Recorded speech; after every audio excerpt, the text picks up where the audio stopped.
You are listening to the Norton Library Podcast, where we explore classic works of literature and philosophy with the leading scholars of the Norton Library, a new series from W. W. Norton that introduces influential texts to a new generation of readers. I'm your host, Mark Chirino, with Michael Von Cannon producing, and today we present the second of our two episodes devoted to Dubliners, James Joyce's collection of short stories. To explore this text further, we welcome back its editor, Ian Whittington. In our first episode, we discussed how Joyce came to write and publish Dubliners, the work's historical context, and we paid particular attention to the closing story, The Dead. In this second episode, we ask Ian Whittington about his personal engagement with Dubliners, including his favorite line, how he would teach some of these difficult stories, a Dubliners playlist, of course his hot take, and much more. Ian Whittington is an independent scholar whose research and teaching focus on 20th century anglophone literature and culture. He is the author of Writing the Radio War, Literature, Politics, and the BBC, and co-editor of the Edinburgh Companion to Modernism and Technology. We are so happy to have him with us today. Ian Whittington, welcome back to the Norton Library Podcast. Thanks, Mark. It's great to be back. Good to see you again. And I look forward to talking more with you about your new edition of James Joyce's Dubliners. Can we start by talking about the cover of your edition? So why is it the way it is? Yeah, it's gorgeous. So as you listeners may know, the Norton Library editions all have a similar design. There's sort of no image on the front, but it's blocks of color with just the name of the author and the name of the book and then the editor's name. And the sort of variation all comes in the colors that they use. I think the overall cover design was by Deborah Morton-Hoyt, who's Norton's executive creative director, and I just wanted to give a shout out to her. And also, I asked the editors that I was working with because I loved the color scheme so much, and they said that this particular color scheme for my edition was chosen by Joan Greenfield, who's a contractor, a freelance designer who sometimes works with them. So shout out to Joan Greenfield as well. Appropriate last name also, yeah. Yes, it is, because the predominant color on this cover is green. And under different light, it seems almost like a slightly bluish tinge to it, but also kind of foresty green. And then Joyce's name is in a kind of yellowy orange, and then there's a bar of that same yellowy orange along the bottom. And then the remaining text, the word Dubliners, is in a kind of off-white gray with a little bit of green shining through. So overall effect is predominant green, a little bar of yellowy orange, and a little bit of off-white. And to me, I love that because it echoes the colors of the Irish tricolor, the Irish flag, which is sort of a bright green and a bright orange and white. But it doesn't replicate it exactly, which would be maybe a little bit heavy-handed. But the other reason I love this is because Joan Greenfield took her inspiration for this color scheme from a bottle of whiskey. Jameson has an 18-year-old whiskey called the Bow Street one, and they have it's like cask strength, will knock you off your chair kind of whiskey, which I have not tasted yet, but I'm looking forward to as soon as I clear my royalty forwards in advance or whatever. But anyway, it's a beautiful looking bottle, and it just makes for a great connection here because Jameson was a Dublin-based distillery. They moved out of the city for a while, but they've actually come back in and have a presence in the city again. So it seems very appropriate. What a perfect backstory to that cover. Ian, how did you first encounter James Joyce's writing? Do you remember? The funny thing is that I'm sure that I read a couple of stories from this collection as an undergrad. And the precise memory of that encounter is sort of lost to me, like so much of my undergrad years. But I think it was probably, The Dead and Araby, and I know I enjoyed them, but I have no sort of concrete memories of it. But when I decided to go back to grad school, was doing a master's in English at McGill University, I took a modernism seminar with Alan Hepburn, who's still at McGill and is a sort of mentor and friend to me. And it was a great class. And I said to him, okay, I'm going to be a modernist now. Give me a reading list, a crash course reading list for the summer so I can brush up on my modernism and be ready for next year. And he gave me a long list of fantastic works. And A Portrait of the Artist as a Young Man was on that list, which I hadn't read up to that point. It was all sort of embarrassing to admit on a podcast about how I'm editing a book of Joyce, but we all have to come to it sometime, right? And so I read Portrait, and it immediately jumped out to me as just such a wonderful and captivating book. I mean, the opening line of A Portrait of the Artist as a Young Man, it begins from the point of view of a young child, and it says something like, once upon a time, and a very good time it was, there was a moo cow coming down the road, and this moo cow that was down along the road, and it sort of goes on from there, and you realize I'm in this totally other universe. I'm in the mind of a child.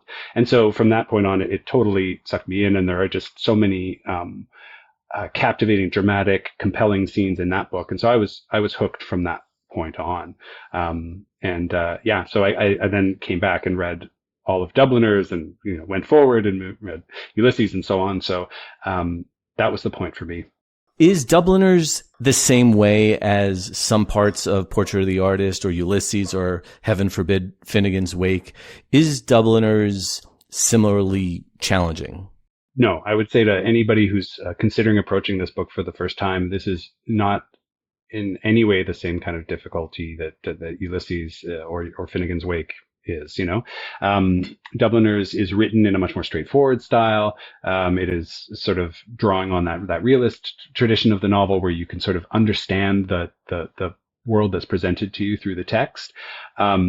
So on a scale of difficulty, it is way lower than Joyce's later works. But I will say that there is a kind of inscrutability that Joyce works into the book that lends it complexity, that makes us want to return to passages, into stories, into the whole collection, because it doesn't reveal itself entirely on first reading, or let me assure you, on 21st reading. There's lots to puzzle over, and that's where Joyce worked in his sort of maybe his more experimental edges.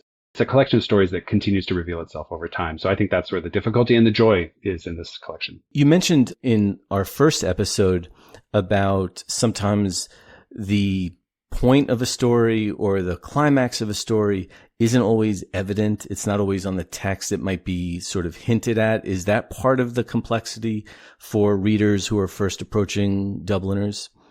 Yeah, we're often led to feel a certain way by the text, like to detect a sense of foreboding, or of incompleteness, or of dissatisfaction, and to not be able to put our finger on it exactly. And sometimes that feeling of dissatisfaction or of perplexity, you can kind of resolve it by reading and digging into it. And sometimes there's just not quite enough there for you to access it entirely. And I think that sense of having to work for the ultimate meaning of what a story is getting at it's, to my mind, part of Joyce's attempt to depict our lived experience as it really is, right? We don't always know why something is happening, why a character behaves a certain way, or someone we know in real life behaves a certain way. What's motivating people, why a certain event happens to us, why we feel a certain way. So much of our own inner life is unknown to us, I think, even in our age of pop psychology. So Joyce, I think, understood that and writes some of that into his stories.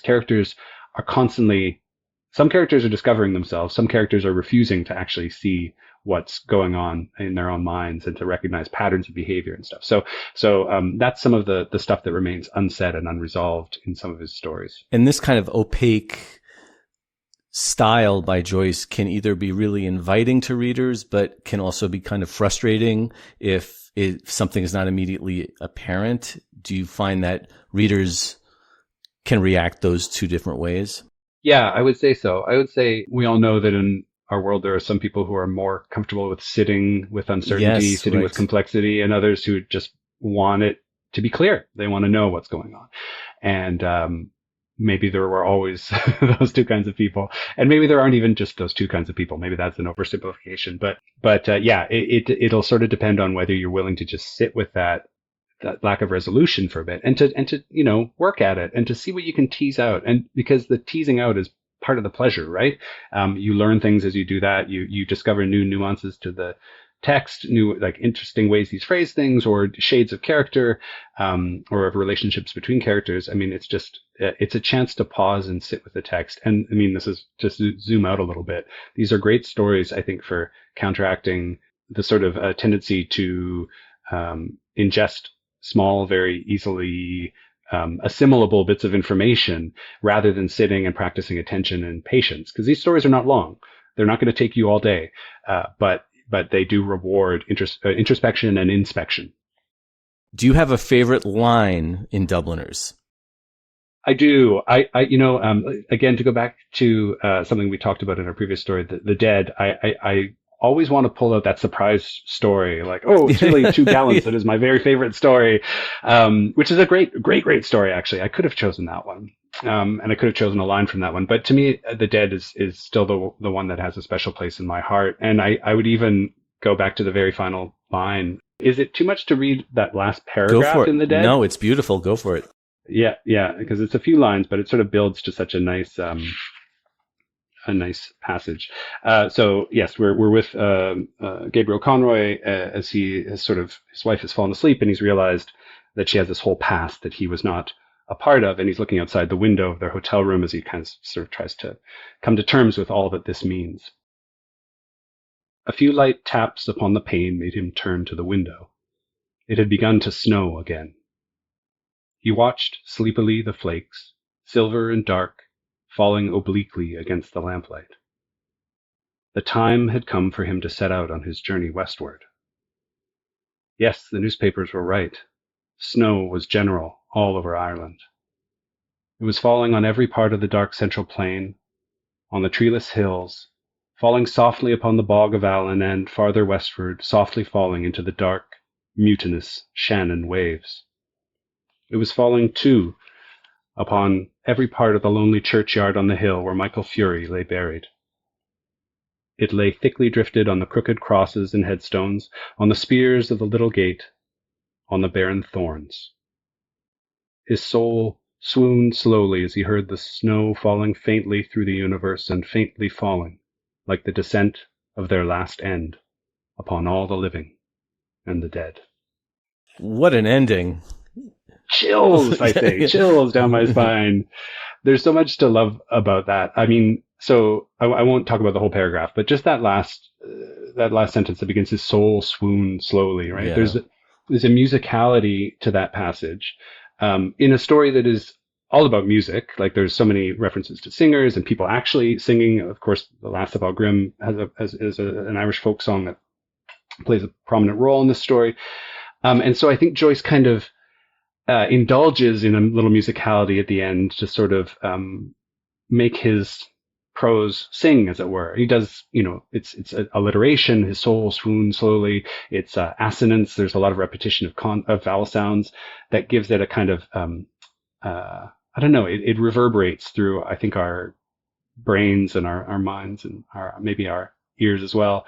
And I think that's interesting because the collection as a whole doesn't always indulge in that kind of musicality. I think there's a tension in Joyce between just really letting her rip. Like he wants to be that sort of romantic poet who just plays with sound and appeals to the sort of emotional register of our lives. But he also wants to pull away. I talked previously about the sort of scrupulous meanness of his style, that withholding and refraining. But this is a passage that doesn't hold back so much, I think. And then it gets to some of the thematic things that we've talked about earlier about the sort of fate that awaits us all, that snow that blankets, the snow is general all over Ireland. It a kind of absolution and also a kind of death comes on us all, like snow will blanket the landscape. It mutes us, it dampens us, it equalizes us. And it's all in that sort of final image that I love so much. When you're reading, I heard that we go from falling faintly to faintly falling, in that he inverts the phrase and he says, swoon slowly as he heard the snow falling faintly through the universe. Who else would think about the snow going through the entire universe? It's, you might think of Dublin as that we're being this claustrophobic look, but the volume ends on such a cosmic note. Yes, yes. I mean, it is such a cosmic note. And it's interesting to think about Joyce always wanting to place that local scene in the bigger universe, because his next published book-length work, Portrait of the Artist as a Young Man, has as an early scene Stephen Dedalus, the sort of quasi James Joyce character, writing in his school book his address, and he starts with the local level and goes out, out, out, out, out. So yeah, there's always a tendency to I think tie the local to the universal here. I'm looking also as the dead leads towards your passage. Just before it, it says this line: one by one, they were all becoming shades. And that realization that he has, I feel, I mean, you didn't ask me what my favorite line is, but that would be I think that's just a thunderbolt of a line, this notion of mortality. Of mortality, and of a kind of, that it might not be an on-off switch, that it's like a fading, a gradual transition, even as we live, we are dying. And, I guess what you do with that knowledge is up to you. Do you hold more tightly to an illusion of immortality and just pretend it's not going to happen, or do you try to accept it? Ian, if you were faced with the challenge of teaching this collection, what would be some of your techniques about letting readers who might be new to Joyce appreciate this work? So there's a few different ways you could do this, I think. So it sort of depends on the audience here. But let's say it's an undergraduate class. One way for a work that is so steeped in the local, for all the universal themes we've been talking about, it's also a collection that is deeply invested in Dublin and what it means to be a Dubliner. And that's a place that is removed in geography for most North American readers, and is certainly removed in time for all readers. It's 120 years ago or so that these stories are set. So there's so many resources online now, maps and historical archives and things. So you could, assign a group of students, each pick a story, and map out where the characters go, where they live, what was there. They reference this distillery, in this part of Dublin, or there's a character who seems to go on a long perambulation around the city. Where does he go? What does he walk past? What does he see? So you could access some of those online resources and just make it a sort of spatial exercise to give students a better sense of where people move in space in these stories, because it can be so abstract if you're just reading place names in a book. I remember encountering, The Secret Agent by Joseph Conrad before I'd ever been to London, and trying to figure out where in space they were. And then famously, that's a book where Conrad messes with space and time a little bit to keep you on your toes. But anyway, Dubliners is much more faithful to the realities of space and time. So it's a great one for that. And I would also say that's a great opportunity to get away from all the wonderful resources that are available online and actually bring in a physical paper map to class. Yeah. You can find archival maps of Dublin around 1900, 1910 online, print one off, mark it up, get Post-it notes, start drawing all over it. It's amazing how that kind of tactile experience can open things up for undergraduate readership, and even for grad students. I've done that with other novels based in London for my grad classes, and it worked great. Yeah, excellent idea. Well, Ian, you know that on the Norton Library podcast, we are shameless seekers of clickbait. So we ask our guests for a hot take or something controversial or counterintuitive about the work that they've edited. Do you have such a take on Dubliners? I don't have one on Dubliners per se, but on Joyce. Excellent. I will say this. I don't know if this qualifies as a hot take, but Joyce has such a vexed place in the canon because he's the guy, yep. People hold him up and talk about him in such elevated terms. And I feel like we have to let ourselves be okay with getting frustrated with him and his stylistic tendencies and just saying I'm not going to, put up with that, James. Right. Jim, let me tell you. Yeah. No, that sometimes it's all just a bit much, I don't think Dubliners is a collection that indulges in the stylistic excesses or the philosophical abstractions or the just, deep dives into Catholic theological doctrine. It doesn't go there. But his other works do. And even as someone who teaches and loves this material, sometimes I roll my eyes. Like if I have to read Oxen of the Sun again, I'm going to just, oh my God, hit the roof. So it's okay to not get it. And it's okay to sort of find it all a bit much, because Joyce was writing at a particular time in a particular moment, and he was a very idiosyncratic thinker and writer. But give it time, there is so much to discover there for people, even if there's some difficulty in getting there. So patience is rewarded, but also don't, especially if you think of yourself as a reader who wants to be challenged and then find something kind of daunting. Let yourself sit with that feeling, and it's okay. And it's okay to be like, this isn't to my taste right now, but then see what you can get by sitting with it for a while. And you're saying approach it maybe in a non-reverential way. Absolutely. Oh yeah. I guess I try to take that approach with all writers. Yeah. But Joyce is definitely someone who could probably use a little bit of being lowered off the pedestal a little bit. The funny thing is, he kind of undermines his own position so often in terms of he's a very earthy and humanistic thinker. Like his books are kind of funny, that a lot of people don't tell you that. You think of like, oh, Ulysses, the greatest novel ever written in the English language. It's hilarious. It's a romp, yeah. It's naughty, and it's all kinds of things. So Joyce takes his own steps to deflate that kind of myth of the great author, I think, or at least bring himself down to earth. So he's already done some of that work for us. Let's follow his lead and approach him as just another person. Ian, how has Dubliners been adapted or reappropriated over the years, maybe in other forms other than literature, so that we might be able to appreciate these stories? The big one is a film version of The Dead that John Huston directed in 1987, stars his daughter. I quite like it. Yeah, it's quite good. It's very faithful. It might seem maybe, how to put it, for a contemporary audience who's used to a maybe faster paced form of cinema, it's meditative and slow, but it captures so many details of the story so well. And I think it is illuminating for readers today, because it gives you a visual sense of what this kind of a Christmas party might have looked like. How did people dress? What did they eat? What music were they playing? So both what the party looked like and what it sounded like.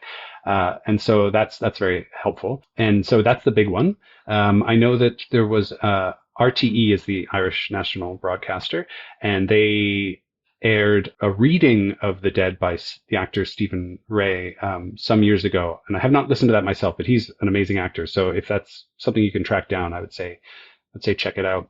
And this is not an adaptation of Dubliners per se, but I did want to put in a little shout out for one of my favorite bits of media about Dublin as a city. There's a great podcast called Three Castles Burning by a podcaster called Donal Fallon, who's a sort of social historian of the streets. Like literally, he got to start doing walking tours of Dublin and then moved to the sort of blogs, and then has published books and has this great podcast called Three Castles Burning. And it's all about Dublin history.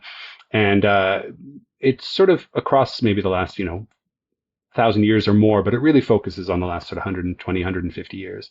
And it's a great introduction to so many little parts of Dublin's history as a city. He's a very engaging speaker, so check it out if you have an interest in Dublin as a city. And he's got a couple episodes that tie in with Joyce, one about the first Bloomsday celebration in 1954, which is the day where everybody gets together to recreate the day that Ulysses takes place on, and then another one about Lucia Joyce, Joyce's daughter.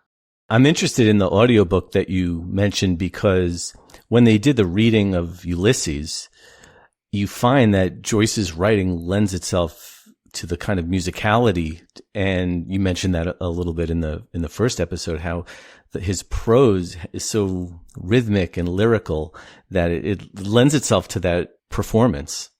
Absolutely, yes. It's as much to be listened to as it is to be read. We've also talked about music quite a lot in these conversations. What songs would you put on a Dubliners playlist? Okay, well, I already mentioned one of the songs, which is "The Lass of Aughrim," which is plays a central role in The Dead, and it's a traditional Irish ballad. There's a good version by Susan McEwen which is sort of about 20 years old, and it's sort of fairly classic. And I just heard a new version by a contemporary Irish sort of indie folk singer-songwriter named Lisa O'Neill. She does a great version as well, a little maybe rawer than some of the other ones. And it's a great story. So it's a great song. And in the Dead, this is the song that Greta Conroy hears, and it sort of brings her back into the past. And she recalls the boy that she used to love who would sing this song to her, and he dies so tragically. And the song itself is about a woman who knocks at the door of a kind of castle or a manor, looking for the man who's impregnated her and abandoned her, and she's got the child in her arms, and it's not clear if the child is dead, or it just says the child is cold in her arms. And she's not admitted to the castle. So it's the song is a tragic story of abandonment and, this sort of all too familiar power imbalance where a wealthy and powerful man seduces and abandons a woman and his child and her child. And it's in contrast to the story where Greta Conroy has lost a boy who loved her unconditionally, passionately, would have given anything to be with her, and is sickly and sort of maybe a little bit foolish, and dies out of his love for her in a way. I'll let folks read the story to find out how exactly that works out. But that's a great one. That's a must-have. A couple others, more in the vein of like class relations in the novel. I have to admit, the first song in the collection of stories, I should say, the first song that came to mind to me was actually not an Irish song at all, but it's the song "Common People" by Pulp, which is a 1995 song off Pulp's album Different Class. And there's no connection. Like, Pulp is an English band, but it's one of the purest, I think, distillations of just kind of anger at the forms of spectatorship that some people have around class, of like, oh, the poor live such sort of like fabulous lives of like destitution and artistic expression and everything. And the whole point of this song is like, you just do not understand what it's like to have so little to live for that you burn the candle so brightly that you burn out early. And it's just an absolute banger of a tune. So check that out. That's great. But if we want to tie it more into Ireland, I will just say one last one. There's an Irish post-punk band called Fontaines DC, who's been around for a few years now. They've had some great success, and they've got a song called Boys in the Better Land, which is just like, first of all, it's peppered with sort of Joycean allusions. It talks about everyone's talking about a runaway model with a heart like a James Joyce novel or something like that. And then you get all these snippets of like an anglophobic sort of nationalist cab driver who spits out, Brits out. And it's just really, it's about longing to get away from Dublin and the claustrophobia of that city and looking for opportunity elsewhere, which is as true in 2019 when that song came out as it was in 1904 when Dubliners was started. So those are my picks. Those are fascinating choices. We've talked a lot about how to put these stories into context, and you have this really generous section of endnotes at the end of your edition of the Norton Library edition of Dubliners. And there's one I was hoping to get you to talk about just a little bit more, Ian, and that is the note to page 95. And you are talking about the title, Ivy Day in the Committee Room, which might sound like a little bit of a mysterious title to the non-expert. And could you explain a little bit about where Joyce is coming from with that title and what you do with your note to that phrase? Yeah, so Ivy Day is a day that it's not, I think, commonly celebrated anymore, but around the turn of the 20th century was celebrated to honor Charles Stewart Parnell, who was a really towering figure of 19th century Irish politics. Parnell was a nationalist. That is, he wanted independence for Ireland. He was pursuing what was then called Home Rule, which is sort of like Ireland would have stayed within the British Empire, but it would have had autonomy over its own affairs, which I think was seen as kind of the best Ireland could hope for at that time. So Parnell was hugely successful. He sat in the Parliament in Westminster in London, despite being from Ireland, and he just advocated really strongly for Irish home rule. And he also was a shrewd political navigator. He got the party that was in power to kind of work with him towards Irish home rule. And then around about 1890, everything fell apart because of personal scandal. So it turned out that Parnell had been involved in a long-running affair with a married woman named Catherine O'Shea. Her husband filed divorce proceedings against her and named Parnell as a respondent. And it turns out it had been a decade-long affair. They had had 3 children together during this affair. I should say that Catherine O'Shea and her husband were separated this whole time. He was only staying married to her because of an inheritance. So that whole thing, it wasn't like an honorable marriage that Parnell destroyed. It was a flawed sort of opportunistic marriage in some ways. But anyway, this revelation destroyed Parnell politically and personally. His party turned against him, and they did so really only after the Catholic Church made it clear that they would not, support Parnell as the figurehead of Irish home rule. They just simply couldn't put their authority behind a man who was a known adulterer. And so his party turned against him and splintered. He was left in charge of a small minority of the party he used to have, and basically was politically powerless after this point. And he died a year after the scandal broke, sort of brokenhearted. And with him, for a few decades at least, the dream of Irish nationhood also died, I think is how it was seen. So why is this important to Joyce? It was a formative moment in Joyce's political awakening. Joyce's family had nationalist leanings. They wanted an independent Ireland. Joyce's father especially advocated for this. And to see Parnell felled for reasons that had nothing to do with his qualities as a politician was sort of catalyzed in Joyce an anti-religiousness, because he saw how the church was not actually interested in Irish independence, but would turn on that movement if it suited them. And so that was, I think, one of the beginnings of Joyce's drift away from religion. And so in this story, it's a bunch of political sort of operatives, campaign workers who are sitting around a committee room talking about Parnell and his legacy, but it's not they pay lip service to his legacy, but it seems as if that glory of what he had come so close to achieving is very much faded. And so this is a story of kind of the deflation of political possibility.